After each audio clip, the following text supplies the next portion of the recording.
Hello, lovely. This is Yasmin Vorajee from Tiny Time Big Results and yasminvorajee.com. And today, let's talk about a thorny issue that comes up for a lot of business owners.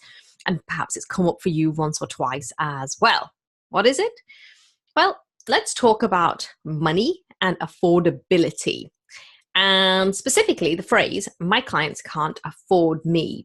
Has this ever happened to you where you've been having a really great sales conversation with somebody, and you're thinking you've really built a great connection, and in the back of your mind you've got this little voice that's going and it's saying they can't afford me. They can't afford me. They're going to say no because they can't afford me. Be honest now. Have you? We all have. I know I certainly have. And today I wanted to kind of share a couple of tips that I think will really help you to get past this, because it is a big block.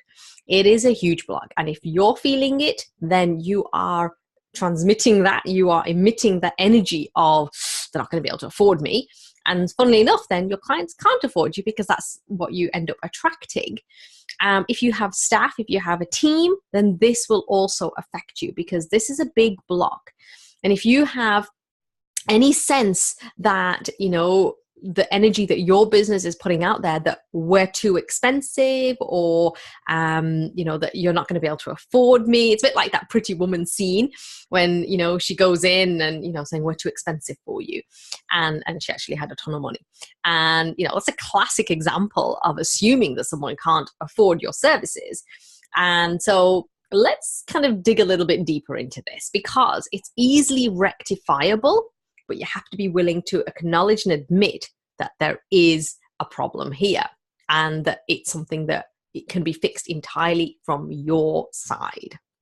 So first of all, one of the most important tips that I'm going to tell you, and I'm going to be blunt about this, take your hand out of their pocket. Okay. And what I mean by that is stop giving them, or stop assuming control of their purse or wallet. Stop assuming that you know what they're going to spend their money on. If people value what you have, then they will pay for it. And if they don't value it, they won't. It's as simple as that. But every time you stick your hand in their pocket and say, oh, you've only got a few quid here, you better not buy this, you're taking that responsibility away from them, their agency away from them, and you're putting it all on your shoulders. Why would you do that? It doesn't make any sense. Instead, what you need to be focused on is making sure that what you're offering is really a fantastic package. It's valueful. It's going to help people to achieve their goals, their desires, their outcomes, whatever it is that you're selling, and that you do your bit. Okay, so I'll give you an example, right? I think sometimes we take so much on from other people that we forget to stay in our own lane. So I was chatting with my son the other night, and he said that, somebody called him a name in the playground. And you hate it when kids do that, and you're like, ah. But anyway, my thing is I need my children, I want to teach my children how to be resilient. Okay, so he kicked a football, but the football went and accidentally tripped this person up, and that person got angry and called him a name. And so, and I said, well, you can only do as much as you can do. And in this instance, I said, did you apologize? I'm so sorry, because that it happens. I trip people up, when you're in the shopping, with the shopping trolley, and, you're like, clip somebody on the feet and you're like, oh God, I'm so sorry. These things happen. Life happens. But I've done my bit. I've said sorry and I have accepted responsibility. Now, if they come at me and they're all like, all of that, then that's not my issue. That's their issue. So I said to my son that, you've said you're sorry. That's all you can do. If they're still angry, that is now not an issue for you to focus on, because you've done your bit. You don't want to go to the nth degree or go, oh my God, I'll cut off my arm and give it to you. And, and it's a stupid example, but you do your bit. And it's the same in a business sales conversation, in a sales conversation, you do your bit. You come at that conversation with an amazing package, a really, a heartfelt approach, and a genuine desire to help that person. And, you show them what's available for them. And then you let them make the decision. Stop trying to take that away from them and making the assumption. Because so often people don't even offer because they think, oh, they're going to say no. They're going to say no, so I won't even bother. And you're depriving people of an amazing opportunity. You're depriving people of the opportunity to take, buy your product, your program, or your service, and to see how much it's going to help them. So take your hand out of their pocket. It's nothing to do with you as to where they spend their money. And that's really important. Affordability is extremely subjective. Again, when people value it, then they will buy. The other thing that I want you to think about is the energy that you are putting out there in everything that you do. So whenever I talk about branding, and I'm thinking, branding is not just about your colors and, like, oh, what does your website look like and all that kind of stuff. It's about the feeling that you're evoking in people, the feeling that you're causing them to have about you and your company. So when you are, when you're infusing your energy, are you infusing it with the right kind of energy and the right kind of focus? So are you thinking, have you got that ideal client in your head to think, oh, I'd love to work with this kind of a person? And then everything that you do, every video that you make, every podcast or every blog that you write or anything that you do is directed at that person. Because what you're doing is you're creating an energy field around that. And so what happens is that you attract those people. You don't want to attract everybody. That's the last thing that you want to do. You want to attract the right people, the people who are willing to work with you, the people who are ready to work with you, that they are, that they can see the value and that they make a decision to invest working with you. You don't want to have all these people kind of, you don't have a diary full of sales appointments and not one single one of them converts because they're the wrong people.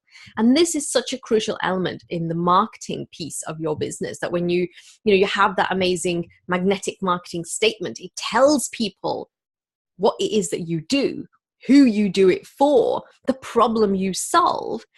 And then people can see, well, actually, is that the person that I want to work with?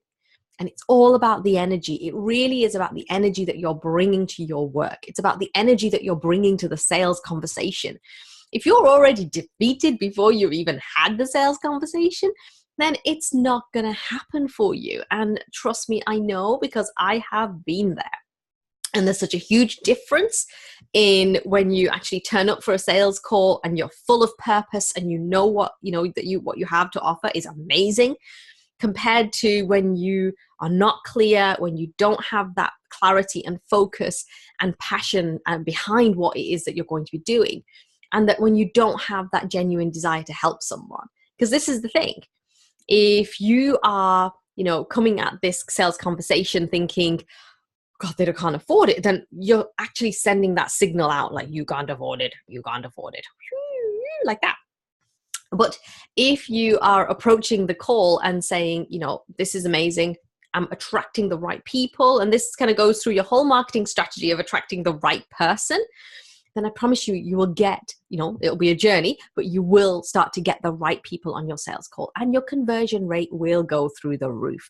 And this is a really important element of the 5 steps to attract and convert clients in less than 20 hours a week. I have a free video series. I'll post the link so you can get your hands on that. One of the steps is really around mastering your conversion tool. And for most businesses, that is the sales conversation. It's a time that you get fearless about doing sales conversations. Stop having this block in your head about the fact that someone can't afford it. A lot of the times it's your own block. Like, look at your own money situation.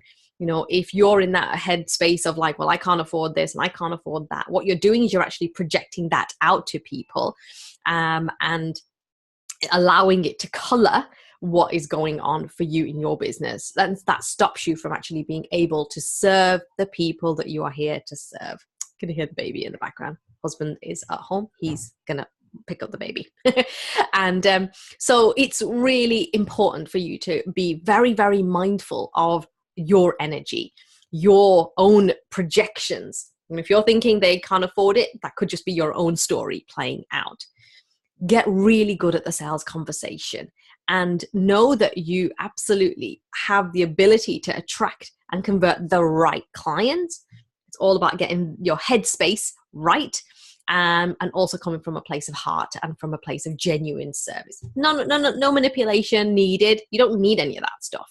You just need to come at it from a place of openness, a curiosity, and a desire to serve. And I promise you, you will not hear "my clients can't afford me," but you've got to stop saying it first as well. All right. I hope that's been useful to you today. I'll post a link for the free video series. And if you'd like to have a conversation with me about how I can help you grow your profitable business in less than 20 hours a week, then book your free 15-minute Tiny Time triage call. And I look forward to connecting with you. Until next time, take care.